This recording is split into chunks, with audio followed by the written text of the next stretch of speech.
Buenas noches. Vamos a dar inicio con la conferencia magistral, la nueva escuela mexicana y las epistemologías del sur, desde el concepto de descolonización, impartida por el maestro José Francisco Miranda Esquer. Les agradezco su asistencia en este horario y les reiteramos el compromiso que el Centro de Estudios Superiores del Mayo tiene con la formación continua, no solo del estado de Sonora, sino de otras partes de nuestro país. Si me permiten, voy a presentar a nuestro ponente, el maestro José Francisco Miranda Esquer. Es candidato a doctor en Planeación y Liderazgo Educativo por la Universidad del Valle de México. Es miembro de la Red Latinoamericana de Metodología de las Ciencias Sociales, Red de Investigación del Norte de México. Es miembro y ha sido miembro de comités editoriales de revistas. Actualmente dirige la revista del propio Centro de Estudios Superiores del Mayo, es el encargado del tema de revista. Él ha sido académico de varias universidades del estado. Ha coordinado también varios libros sobre investigación educativa. Es autor de capítulos de libro, de ponencias, de artículos científicos. Sus áreas temáticas son profesorado, las TIC en los procesos educativos y la evaluación educativa.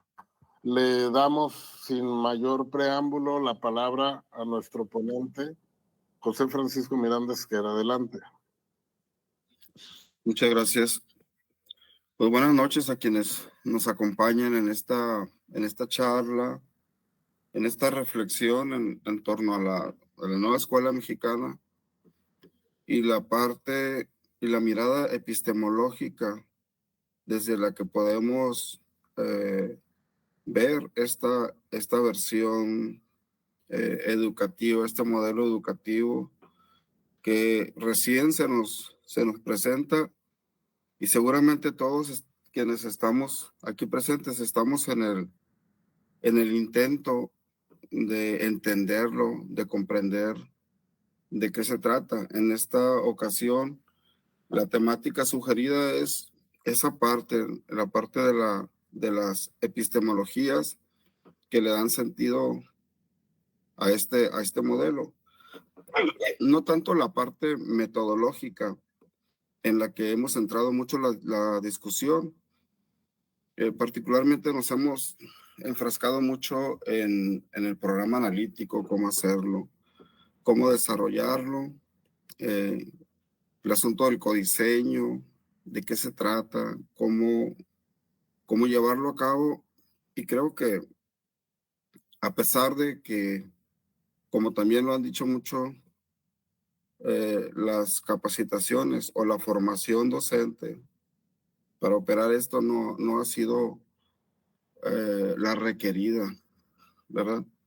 Pero en esta ocasión vamos a hablar sobre la otra parte que es muy importante y yo me voy a esmerar un poco en darle la relevancia y la importancia que tiene. Entonces son dos partes de este modelo. Es la parte metodológica, el cómo operarlo, y la parte epistemológica es cómo entenderlo y también por qué resulta válido este modelo. ¿Quién lo valida y cómo lo validamos?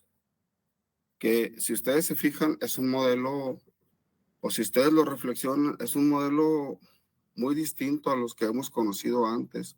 Una propuesta curricular diferente, con ingredientes que no conocíamos.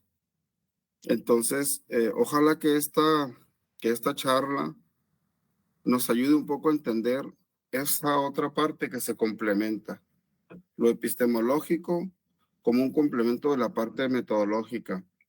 Es decir, el razonamiento que se embona en cómo trabajarlo, en cómo operarlo, en el sentido que deben tener los proyectos, las metodologías sociocríticas y todo lo que comporta lo metodológico. Creo que esto ha quedado un poco pendiente. Y pues ojalá que esto nos ayude a comprender como un todo formado por esas dos dimensiones, grandes dimensiones. Entonces, empezamos con que en esta parte epistemológica, nuestro modelo se apropia de la pedagogía crítica que ya conocíamos. Ya conocíamos, pero como una especie de relato, ¿no? Quienes estuvimos en las normales, en la UPN, recuerdo que había textos sobre pedagogía crítica, revisamos un poco a Paulo Freire, a Peter McLaren, a Henry Giraud, y entendimos, y a algunos nos parecía bueno, a algunos nos parecía un poco radical o muy idealista, pero el asunto es que es diferente, son diferentes esas lecturas cuando tenemos ese modelo ya en casa. Es diferente leerlo desde fuera que ya adentro. Entonces, me parece que esas lecturas son obligadas nuevamente, la pedagogía crítica que le da sentido a esto. ¿Y de qué trata la pedagogía crítica? Si pudiéramos sintetizar en una frase, diríamos en que podamos entender que la educación es un asunto de poderes. Hay una lucha de poder en el entorno que ustedes me digan de donde estén, desde donde estén. Cada quien tiene un contexto diferente, pero en todos los contextos siempre hay una lucha por el poder, hay una hegemonía, hay un razonamiento dominante y hay dominados. Entonces, la pedagogía crítica, su objetivo es como visibilizar esta situación y poner sobre la mesa que no hay neutralidad. La neutralidad la pone quienes detentan el poder. Entonces, de repente ya empezamos a hablar de cosas muy extrañas para nosotros porque no habíamos estado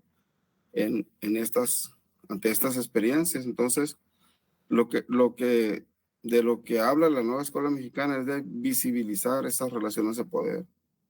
De eso se trata. Y como les comento, y quizá todos ustedes estarán de acuerdo, no se ha hablado mucho de eso en formación docente, en capacitaciones. También en parte me parece, no sé si estarán de acuerdo, en que la situación política no lo permite mucho. Ya ven que este proyecto, desde que era proyecto, ha sido muy cuestionado políticamente. Entonces quizá por eso no se abre tanto el debate a cuestiones de este tipo. Y sí es importante el programa analítico, y sí es importante que entendamos qué es el codiseño, pero si no le ponemos encima la parte epistemológica, no tiene sentido. Sería como trabajar con cualquier otra pedagogía, con cualquier otro modelo educativo, pero digamos que la diferencia de este es que tenemos que trabajar mucho con desarrollar una nueva conciencia, una conciencia distinta. Y pues partimos de la base de que nuestro pensamiento está colonizado. O sea, nuestro pensamiento está mediatizado por una fuerza que no reconocemos, que no alcanzamos a ver. Y entonces, de manera acrítica, seguimos patrones que no corresponden del todo a nuestros intereses, a los intereses de nuestro contexto. Y entonces aquí vienen esas palabras, la colonialidad y decolonizar. Y en la pedagogía crítica le llaman a este ejercicio de reconocer la pedagogía decolonial, o sea, una pedagogía para hacer visibles esos trasfondos que de repente no vemos. Entonces, colonialidad lo podemos definir como un patrón de poder que opera a través de la naturalización de las jerarquías territoriales, raciales, culturales, libidinales y epistémicas. Y miren, y son cosas que vemos todos los días, pero que quedan invisibles. Les voy a poner un ejemplo de las jerarquías territoriales.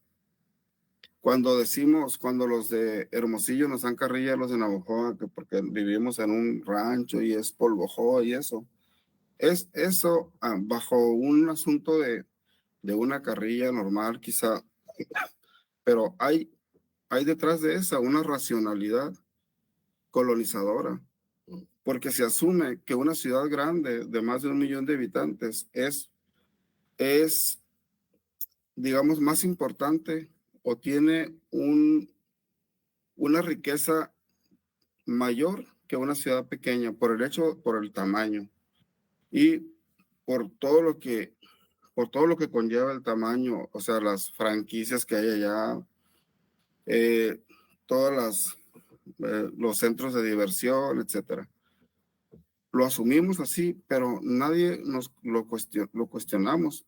Incluso los de Navajo, cuando nos defendemos de eso, decimos, pero ya tenemos un hotel de 5 pisos, ya no estamos tan atrasados. O sea, estamos defendiéndonos en la misma lógica de, de una racionalidad que le da valor al tamaño de una ciudad. O sea, y el tamaño de una ciudad lleva consigo valores como el hecho de ser un metropolitano, en fin, de cosas de este tipo. Y entonces, fíjense, en nuestra vida cotidiana hay muchas otras cuestiones que las invisibilizamos, pero está presente esa idea de que hay territorialidades de primer mundo y de segundo mundo, que hay razas de primera y de segunda, que hay culturas y así. Toda nuestra vida está colonizado. Muchas de las cosas de nuestra vida están colonizadas, pero son invisibles, o sea, no lo alcanzamos a ver. Y la pedagogía crítica y las epistemologías del sur eh, insisten en que debemos trabajar sobre visibilizar esas cuestiones que no son, si las pensamos y las reflexionamos, no son ciertas, eh, por muy, por muy cotidianas que lo sean. No hay razones para sostener esas verdades. Entonces tenemos que empezar a pensar críticamente, es decir, a desarrollar argumentos para desmontar, por ejemplo, que un territorio más grande tenga más importancia que uno más pequeño, cuando el territorio tiene importancia a partir de la identidad que desarrollamos sobre él. Entonces, tenemos que empezar a pensar de una forma distinta para desmontar aquello. Y esa forma distinta de pensar es lo que llaman la decolonialidad. O sea, es un pensamiento que analiza críticamente la matriz de poder colonial. Para ello los maestros tenemos que desarrollar elementos. Yo creo que lo tenemos que reconocer, que no tenemos elementos para pensar esas relaciones de poder en las que estamos incluidos, en las que estamos inmersos y a las que somos de alguna manera ciegos, ¿no? Tenemos que desarrollar, a partir del estudio de ello, tenemos que desarrollar esa conciencia, porque esa conciencia es la que va a hacer que llevemos a nuestra aula esas relaciones de poder y, o sea, ese análisis de las relaciones de poder y que lo podamos analizar con nuestros alumnos. Ese es el objetivo final de la pedagogía crítica. Y entonces, para finalizar con esta parte de la colonización y descolonización, la colonialidad se basa en naturalizar las jerarquías. naturalizar el poder, el naturalizar que también que de forma natural tenga que haber quien manda y quien obedece, ¿no? Como decía Hegel, y que tenga que ser eso natural. Lo que plantea la nueva escuela mexicana, y más que ello, la pedagogía crítica y las epistemologías del sur, es el análisis de aquello. Todavía no hemos entrado nosotros al análisis de aquello. Estamos en la parte metodológica que no nos han terminado de explicar muy bien, pero nos falta el trasfondo. Cuando ya la parte epistemológica quede clara, tenemos que comenzar a reflexionar para nosotros mismos y tenemos que empezar a reflexionar con nuestros colegas sobre este tipo de cuestiones. Lógicamente que habrá resistencias, habrá quien no crea, habrá quien no crea pertinente meter estos temas en un asunto educativo o como fin de la educación o como objetivo de la educación, pero es el planteamiento de la nueva escuela mexicana. Sin este componente, sin esta dimensión de descolorizar el pensamiento, no hay nueva escuela mexicana. Habría una escuela neutral donde trabajamos con aquellos proyectos y con aquellas metodologías, pero nos quedaríamos como en una racionalidad muy similar a la que estábamos cuando estábamos analizando, cuando estábamos trabajando sobre competencias o sobre objetivos de aprendizaje. Es decir, un planteamiento neutral, neutralizante, sin hacer conciencia sobre estas relaciones de poder que finalmente deben estar presentes en la construcción de una ciudadanía, porque es sobre lo que trabajamos los maestros, crear a futuro ciudadanos capaces de reflexionar, de verse como personas críticas. Ahora sí lo decimos con todas las palabras, reflexivas. Antes lo decíamos, pero reflexivo ¿en qué sentido? Aquí, en este modelo educativo, la reflexión va al límite de reconocerse como personas que son explotadas. Algunos de nosotros somos también explotadores y tenemos que reconocer, o sea, tenemos que vernos en esos dos sentidos y posicionarnos. El ciudadano de futuro tiene que posicionarse desde una perspectiva crítica, y suponemos que eso dará por resultado mejores sociedades, que dará por resultado quizá una ayuda o un elemento para salir de estas crisis sociales en las que estamos metidos. Bueno, y hablando sobre el mismo asunto de la colonización, hay un autor que se llama Ángel Infante, que nos habla sobre cómo se instala esa colonización en nosotros y qué tipo de colonizaciones tenemos. Este cuadro no es precisamente así como está aquí, pero viene este tema en los libros estos de un libro sin recetas. Vienen todos estos temas de la pedagogía crítica, de las epistemologías del sur y de las pedagogías decoloniales. Entonces, esto viene ahí y fíjense, vamos a desarrollar o a describir cómo se instalan este pensamiento colonizado del que no somos conscientes. Uno de los tipos de formas de colonizar el pensamiento es apostarle a la cientificidad. Y cuando decimos que algo es científico, decimos que es único, riguroso, que es indiscutible. Entonces, desde esta racionalidad se crea el sujeto conocedor y el sujeto ignorante. El que está fuera de esta monocultura es un sujeto ignorante porque no conoce de ciencia, no entiende lo científico, entonces cae dentro del sujeto ignorante. Y Eso es lo que se pretende. En una relación de poder se pretende que haya quien sí sepa y quien no sepa, o sea, quien tenga el poder y quien no tenga poder. El uno complementa al otro.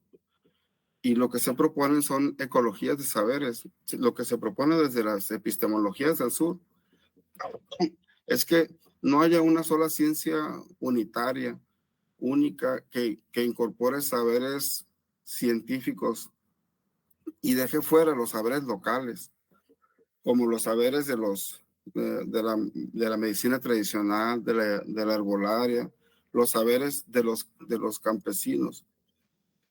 Todos esos saberes se tienen que incorporar al pensamiento científico porque ayudan a entender, a explicar en contextos locales. Eso es en relación a la monocultura del saber. Otra forma en la que nos colonizan es la monocultura del tiempo lineal. La idea de que la historia tiene un sentido, una dirección y de que los países y de que los países desarrollados van adelante de los subdesarrollados. Y, lo, y el sujeto, el que se cree aquí es el sujeto residual, que queda sin entender la historia, sin comprenderla para sí. Y entonces la ecología que se propone es saber que aunque la noción de tiempo es lineal, está presente y es una manera arbitraria de concebirlo. Y esto lo vemos mucho, por ejemplo, en esa discusión, por ejemplo, entre el presidente de la República que tenemos ahora, que recurre mucho a la historia como forma de comprensión, y está la otra forma, los opositores, que dicen, la historia no nos sirve para entender el tiempo presente. Entonces, es, esa monocultura del pasado y del tiempo lineal. La otra es la naturalización de las diferencias. Es una monocultura. Decir que no hay diferencias, que todos somos iguales, pero en los hechos hay diferencias, hay niveles, hay clases sociales, hay diferencias raciales, hay clasismo, pero todo eso queda oculto en esa naturalización de las diferencias. Y cuando esas diferencias se hacen presentes, siempre hay el inferior. El que es de una raza morena es inferior el de una piel morena es inferior al de una piel blanca, por ejemplo. Entonces, hay mucha diferenciación de este tipo. Y lo que proponen es la ecología del reconocimiento, descolonizar para conocer y visibilizar al otro, o sea, aprender a mirar al otro sin adjetivos, sin tomar en cuenta su, su forma de ser, de vestir, su físico, sus preferencias. Ahí hay una tarea muy grande en reconocer la diversidad como una forma natural de ser humano. La otra es la monocultura de la escala dominante. Es decir, la escala dominante apuesta mucho a la universalidad y a la globalización contra lo local. ¿Qué vale más? ¿Un conocimiento global o un conocimiento universal para toda la vida? ¿O los conocimientos locales que desarrollan, por ejemplo, nuestras etnias indígenas? ¿Qué tiene más valor? Siempre le damos más valor a lo universal y a lo global contra lo local. Y lo que se propone es las ecologías de la transversalidad, la posibilidad de articular en nuestros proyectos las escalas locales, nacional y global, o sea, darle importancia a todas ellas. Y finalmente, la monocultura del productivismo, capitalismo. Tiene más valor lo hecho en una fábrica, lo hecho en serie, lo hecho desde una marca, que el valor que puede tener lo que se hace en cooperativas, en formas de organización autónoma. Estas se asumen como más improductivas contra aquellas que son las generadoras de grandes capitales. O sea, esas son las 5 formas, dice Ángel Infante, en las que nos colonizan y de las que tenemos que reflexionar poco a poco. Y ahora, si me permiten revisar 6 características de las pedagogías decoloniales. Las pedagogías como la nueva escuela mexicana tienen un énfasis necesario en la política de la educación. Decíamos, la neutralidad ya no tiene lugar aquí, tenemos que revisar desde el punto de vista político a la educación. Que la educación no sea nada más un asunto de aprendizajes, que las nuevas generaciones aprendan cosas para la vida, sino que aprendan, que desarrollen esta nueva conciencia basada en la dominación y que hay personas dominadas para desarrollar una nueva conciencia. También la importancia de los espacios populares, o sea, darle mucho énfasis a los contextos de los que tanto se habla, al contexto de la escuela, que en esos contextos se desarrolla, por ejemplo, labores educativas. Por ejemplo, las personas que elaboran artesanías, ellos son una fuente de educación y darles el valor.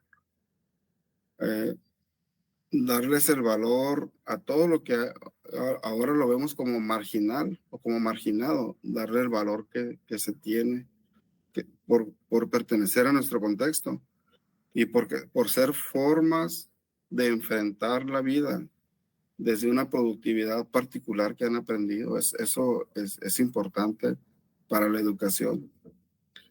El reconocimiento de las subalternidades, o sea, de la marginación, reconocer que la marginación tiene un valor en nuestro contexto. Y el desarrollo de todas las facultades humanas también, o sea, no pensar que solamente se va a educar como para crear agentes políticos.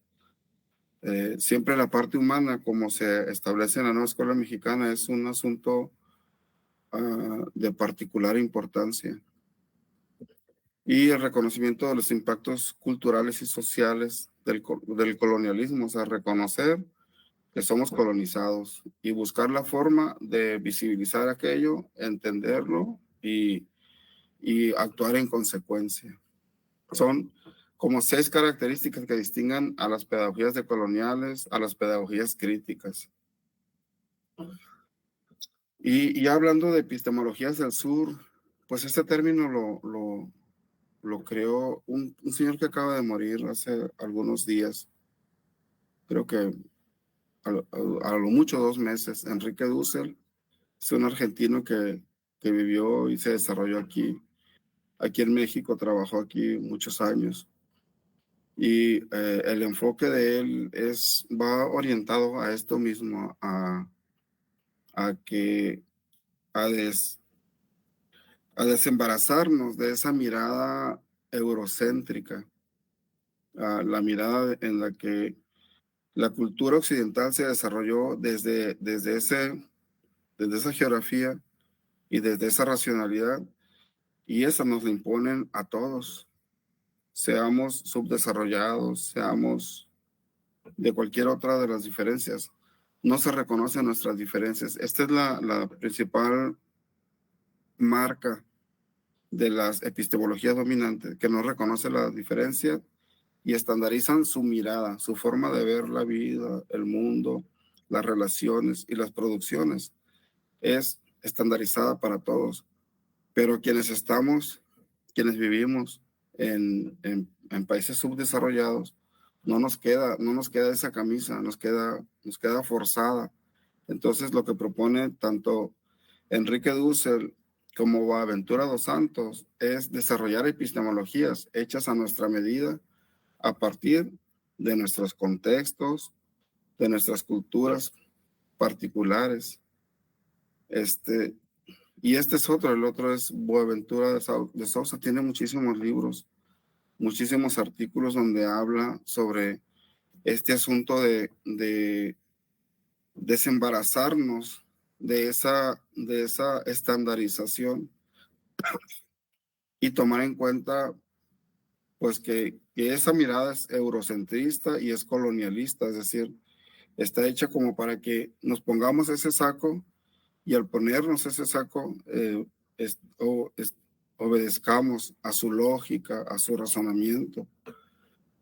Y ellos plantean los dos una pluralidad epistémica, que haya la posibilidad de que el contexto cultural, de que el contexto, las condiciones sociales sean elementos para diseñar una epistemología, es decir, una mirada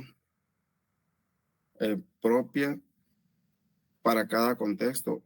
Por eso la nueva escuela mexicana pone mucho énfasis en la comunidad y en el contexto, porque están incorporando esa idea de las epistemologías del sur, de que cada comunidad tiene sus propios elementos y la hace distinta y distinguible de otras, y tenemos que aprender a trabajar con esos elementos. Eso es algo que tenemos que ir elaborando pues paulatinamente, poco a poco. Estamos en un proceso nosotros como docentes, en un proceso de aprender todo esto y de saber cómo irlo trabajando y de trabajarlo de manera dialógica, porque no lo podemos trabajar de acuerdo a lo que diga el director y que él nos dicte a los docentes cómo se debe de hacer, porque entonces estaríamos en una epistemología eurocéntrica. La epistemología del sur es que dialoguemos todos como iguales, como colegas, y que lleguemos en el diálogo, lleguemos a acuerdos. Y la parte intercultural también le da mucho énfasis, es muy importante la interculturalidad crítica, porque es lo que permite reconocernos como diferentes, pero a pesar de que seamos diferentes, nos permite reconocernos en todas las diferencias como iguales.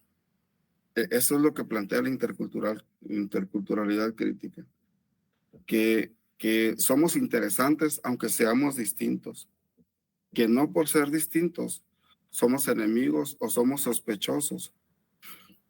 Plantea una racionalidad distinta de vernos como humanos. Y ahí hay mucho de humanismo y hay mucho de teoría crítica también. Y esto es algo que escuché por ahí, que vi por ahí y me pareció interesante plantearlo. Yo sé que deja mucha, eh, que es muy polémico, pero finalmente es algo que vale la pena desarrollarlo, ¿no? Vale la pena reflexionarlo. En una reciente conferencia de Marc Sarriaga, ustedes lo han de conocer, que es una persona en sí misma muy polémico porque es muy radical su forma de pensar, pero es muy interesante también.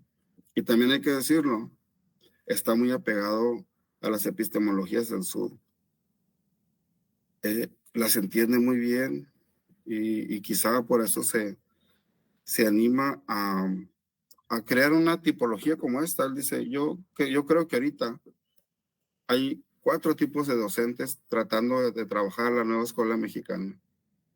Hay un docente que sigue esclavizado, que es el docente esclavo y déspota.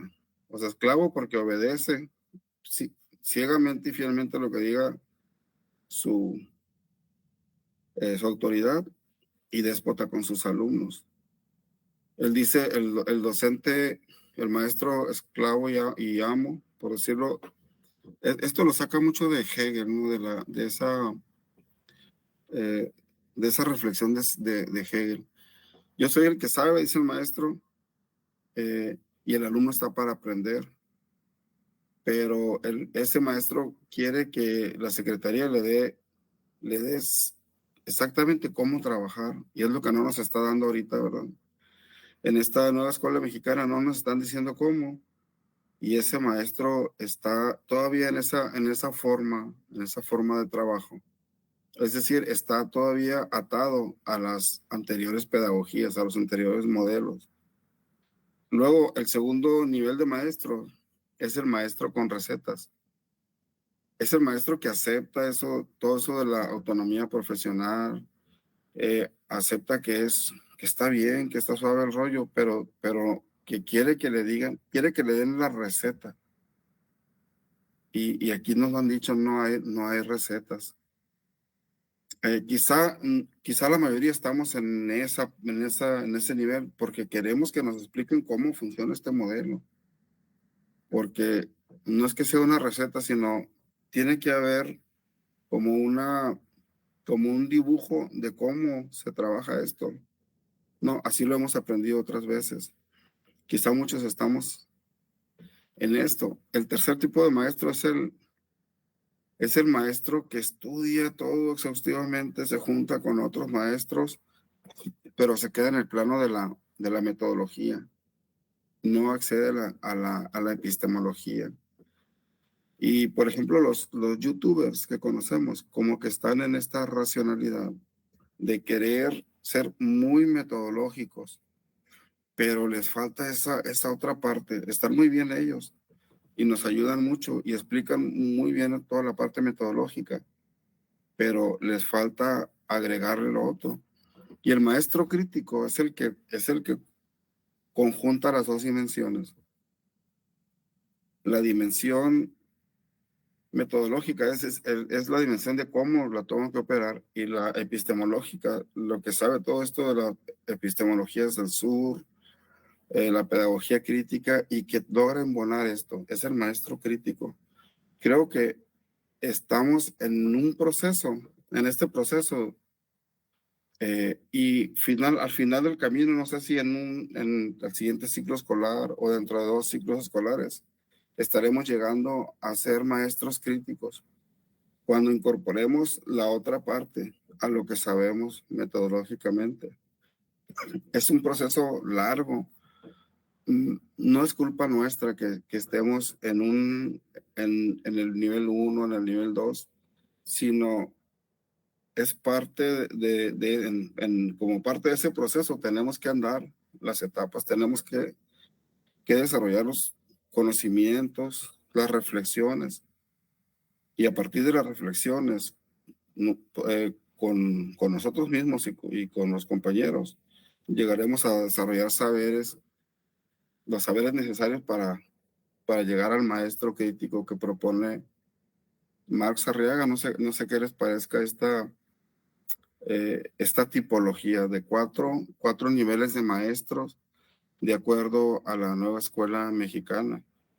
Entiendo que es polémico, pero es interesante. Es interesante incorporarlo a nuestro análisis, a nuestros diálogos con los compañeros. Y en este proceso de apropiación, ya para cerrar, me gustaría así como hacer una síntesis y decir que este modelo implica una resignificación personal. Es decir, necesitamos cambiar, necesitamos descolonizarnos para poder trabajar con este modelo. Si seguimos reproduciendo las relaciones de poder en las que estamos inmiscuidos, no vamos a ser maestros críticos. Pero también entendiendo que hay quienes no están de acuerdo, y quienes no están de acuerdo tienen que aportar su reflexión en el colectivo que desarrollamos en nuestras escuelas. Tiene que haber una discusión entre varios para, para saber si incorporamos aquello o no, si nos convence o no, si a partir de leer a los teóricos, etcétera, nos vamos convenciendo o permanecemos todavía como maestros escépticos, porque también hay que decirlo, no es la única forma de educar. llegó con esta propuesta de gobierno, pero también hay que decirlo, no es lo único. A lo mejor hay quienes consideran que la educación gerencial que teníamos antes es mejor que esta por X, Y o Z. Hay otros países, por ejemplo en Europa hay otra mirada de la educación, siguen con las competencias, siguen con la educación gerencial. Entonces, esa resignificación personal es la que se requiere para ir caminando a favor de esto, ¿no? La resignificación tendría que darse en toda la estructura, porque imagínense que los maestros se aplican muy bien y ellos ya son profes críticos, pero los supervisores y jefes del sector no, y siguen mandando, y tú tienes que hacer esto y aquello y lo otro, y no respetan la autonomía. Va a haber un choque en la estructura.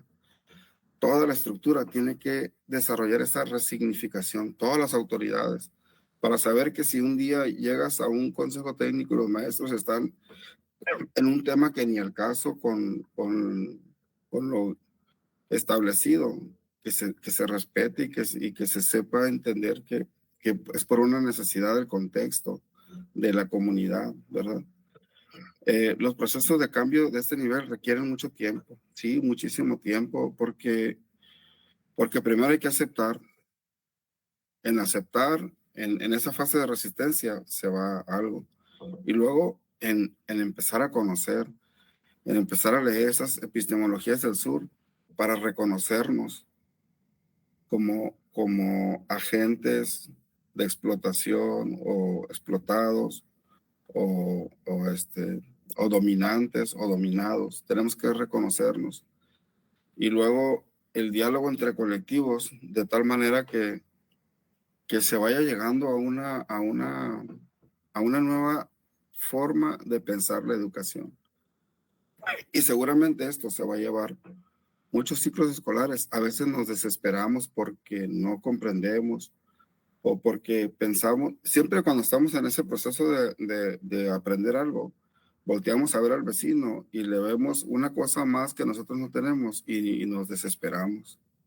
Pero no, todo el mundo está en ese proceso lento, se ha hecho más lento porque creo que falta mucho ejercicio de formación docente en la nueva escuela mexicana, pero ahí vamos. Entonces, de mi parte, pues es todo. Muchas gracias. Muchísimas gracias, maestro José Francisco Miranda Esquer. Muy claro el planteamiento aquí leyendo a algunos colegas. Hay un planteamiento claro del tema y no sé, Bernardo, si hay por ahí en el chat, en la conversación, alguna pregunta o comentario para nuestro ponente.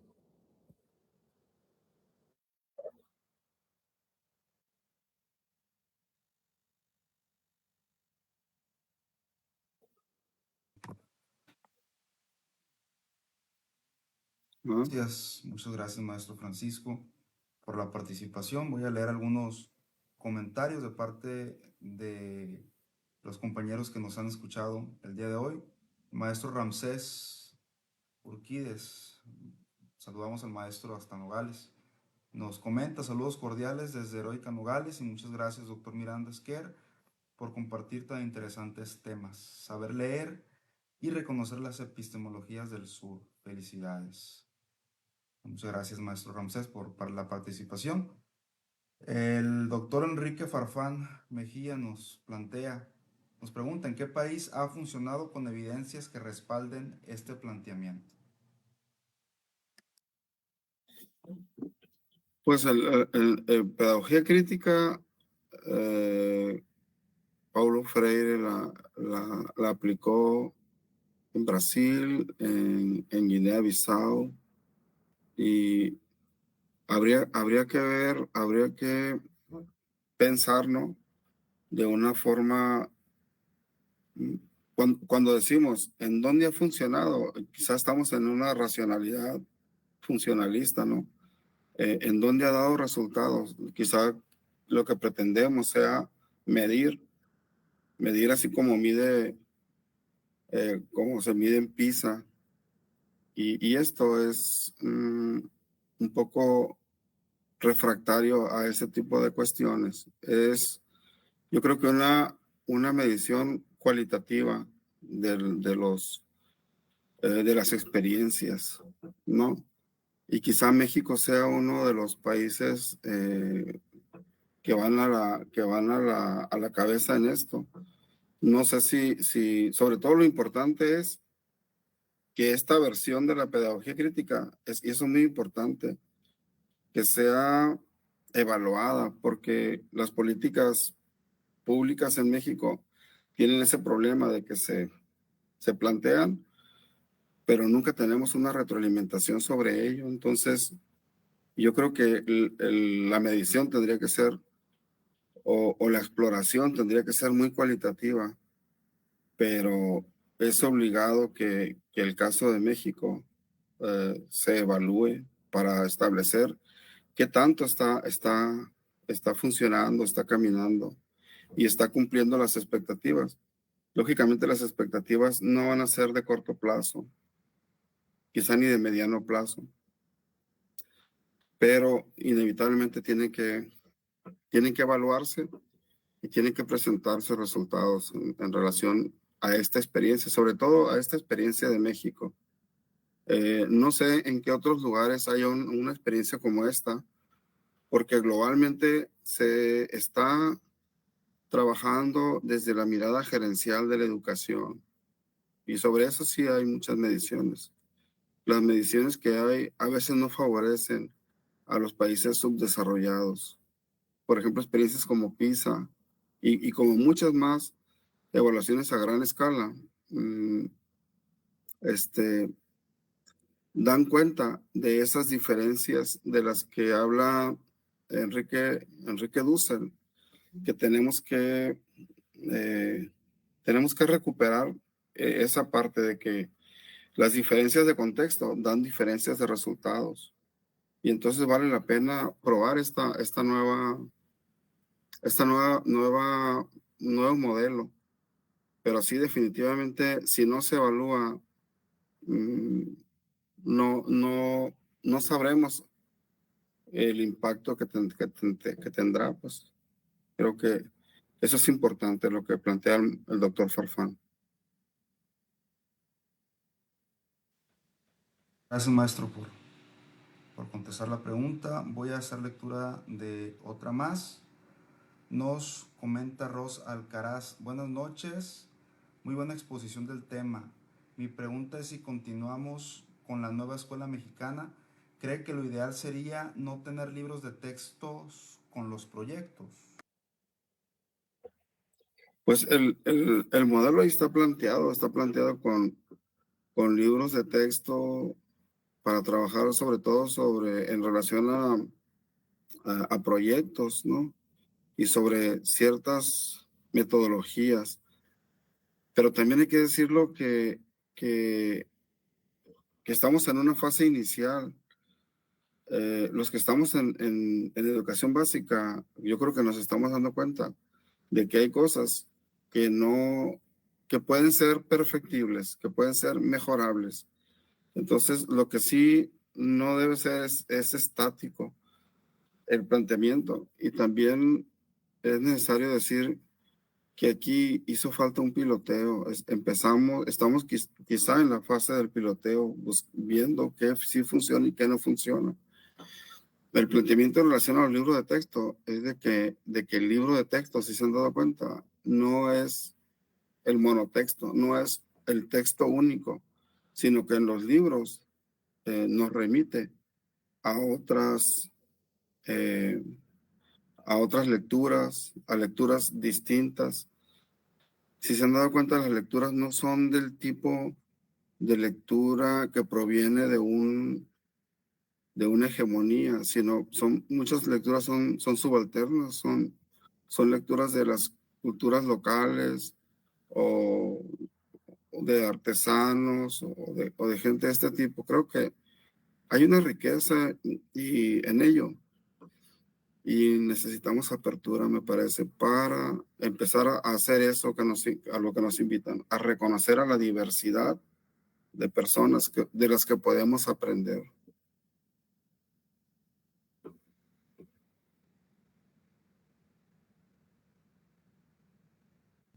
Muy bien, la siguiente pregunta es de Silvia Margarita, es un comentario.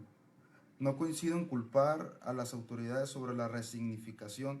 Desafortunadamente, los espacios más viables donde los CTE y la verdad se han convertido tristemente en un espacio de simulación y falta de compromiso.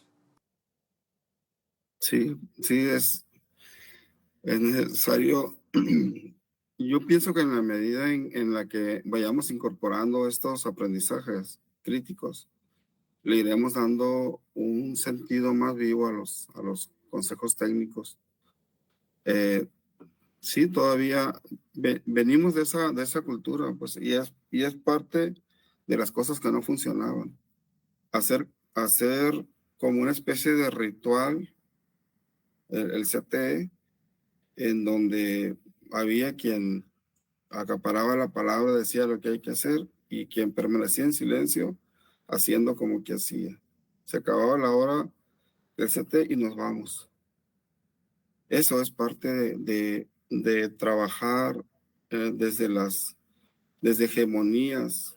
Entonces, horizontalizar los consejos técnicos y hacerlos participativos definitivamente es un objetivo de la nueva escuela mexicana, pero no va a ocurrir hasta que nosotros nos involucremos, empecemos a mover nuestras ideas como nos lo proponen.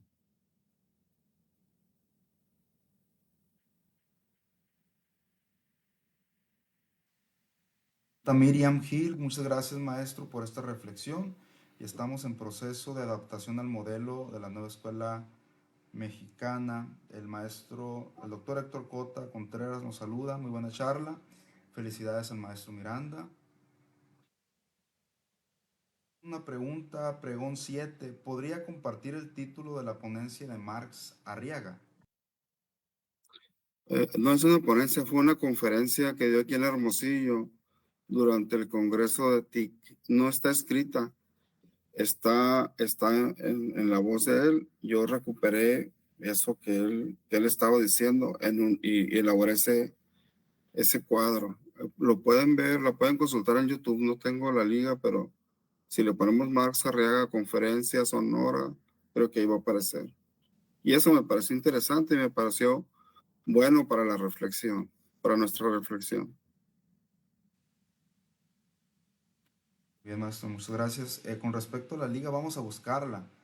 Tenemos un grupo de WhatsApp, un grupo de Facebook. Pueden entrar a nuestro perfil de Facebook y hay un grupo en donde compartimos materiales que complementan lo que revisamos semana tras semana en este ciclo de conferencias, ¿no? Vamos a buscarles el video y vamos a compartírselo. Vamos a ver si hay alguna otra pregunta. Nos comenta Francisco Jesús Melo Sánchez. Al parecer, asimilar formas de descolonizar está más en función del ejercicio del colectivo en su vida socioeconómica en una base solidaria y de equidad. Entonces se opera más con la formación para el trabajo y la convivencia, lo que solo se irá logrando con establecer un sistema de creencia funcional que impida que las ideas individuales dispersen los esfuerzos del aprovechamiento de los recursos del bien común. Sí, buen punto. Al parecer ya no hay comentarios. Doctor Jesús Bernardo, si gusta cerrar la conferencia. Muy bien, gracias Bernardo. Muchísimas gracias Francisco con este recorrido por las epistemologías del sur. Y déjenme nada más resaltar un punto de todo lo que toca Francisco Miranda. El tema, creo, pendiente es pasar de la parte instrumental metodológica a hacer esa pausa y reflexionar esa parte epistemológica, la parte más oculta que se da en esta cotidianidad de la nueva escuela mexicana. Pensar en ese modelo y en esas ecologías que bien planteaba ahí en su conferencia para ahora sí que horizontalizar no solo el CTE, no solo la escuela, sino la supervisión, la jefatura, la propia asesoría técnica. En esta nueva búsqueda más horizontal, creo que ahí queda muy bien el tema de las ecologías. Muchísimas gracias, Francisco, por la participación y quedamos al pendiente para la siguiente conferencia. Muchas gracias a todos por su asistencia y permanencia. Nos vemos pronto. Bye.